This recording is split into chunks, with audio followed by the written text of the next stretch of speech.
আসসালামু আলাইকুম। ওয়ালাইকুম আসসালাম। জি আপু, আপনার বাড়ি কোথায়? আমার বাড়ি কুমিল্লা ক্যান্টনমেন্ট। ও, আপনার নাম কি আপু? আমার নাম হচ্ছে নাদিয়া। তো নাদিয়া আপু, যে ফটোটা পাঠিয়েছেন এটা কি আপনার? হ্যাঁ, আমার নিচের ছবি। মাশাআল্লাহ, দেখতে খুব সুন্দর। বিয়ে শাদী হয়েছিল আগে? না না, আগে বিয়ে শাদী হয়নি আমার। তো কি উদ্দেশ্য নিয়ে প্রতিবেদন করলেন, আমার দর্শক একটু বলেন। উদ্দেশ্য একটাই, যে মনে করেন যৌতুকের জন্য বিয়ে হয় না, আর মনে করেন যে কথায় বোনে না, এই জন্য আর কি মনে করেন প্রতিবেদনে আসছে যে কেউ যদি যৌতুক ছাড়া বিয়ে শাদী করে, তাই। ও, তো যদি কোনো দর্শক দেশ বিদেশ থেকে যোগাযোগ করতে চায়, আপনি বিয়ে বসতে রাজি হবেন?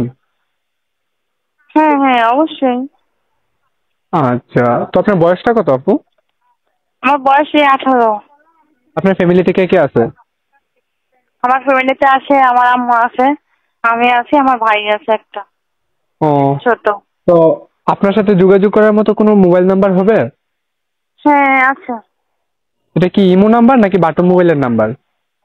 না, এটা বাটাম মোবাইলের নাম্বার। আচ্ছা ঠিক আছে, আমি আমার দর্শকের উদ্দেশ্যে আপনার মোবাইল নাম্বারটা আমার ভিডিও স্ক্রিনে দিয়ে দিব। যদি কোনো দর্শক আপনার কথাগুলো শুনে পছন্দ করে, তা আপনাকে ফোন হুম। দিবে, আপনি ধীরে কথা বললেন। আচ্ছা আচ্ছা, ওকে। আচ্ছা, আসসালামু আলাইকুম। ওয়ালাইকুম সালাম।